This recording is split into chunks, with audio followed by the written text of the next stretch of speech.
Dès le 15 juillet 2021, il est apparu à tout le monde que non seulement le maintien du professeur Aïvo en détention provisoire ne se justifiait plus, mais qu'elle est surtout illégale en ce que la décision du procureur spécial viole le code de procédure pénale en vigueur.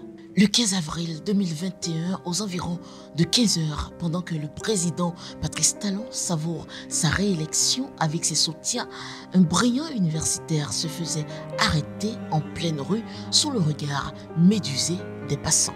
Il revenait de l'université où il avait repris ses cours après avoir essayé sans succès de faire valider sa candidature à l'élection présidentielle au Bénin. Le 7 décembre 2021, 8 mois après, le professeur Joël Aïvo est condamné à 10 ans de prison pour complot contre la sûreté de l'État et blanchiment de capitaux. À la suite de ce procès, la presse nationale et internationale s'est émue de cette lourde condamnation.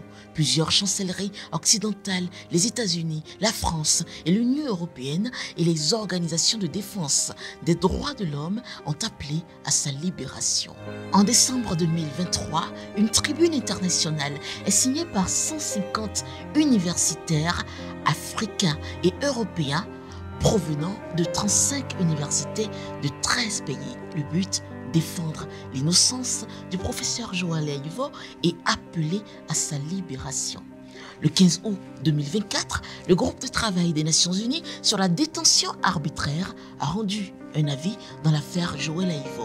Dans son avis 21/2024, les experts des Nations Unies ont conclu que la détention du professeur Joël Aïvo est arbitraire et ordonné sa libération immédiate.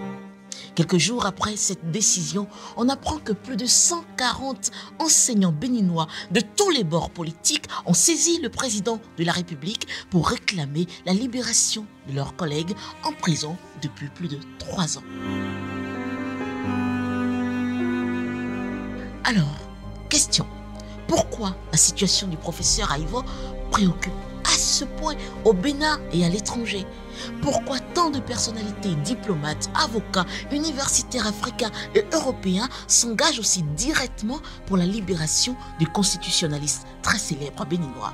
C'est ce qui m'a poussé, mesdames, messieurs, à lire ce livre. Si comme moi, vous voulez faire votre propre idée de cette affaire, lisez ce livre, mais lisez-le seul. J'aurais aimé continuer de vous lire quelques passages qui m'ont marqué dans cet ouvrage, mais je crois qu'il est préférable que je vous laisse le soin de découvrir cette saga judiciaire par vous-même. Bonne lecture donc.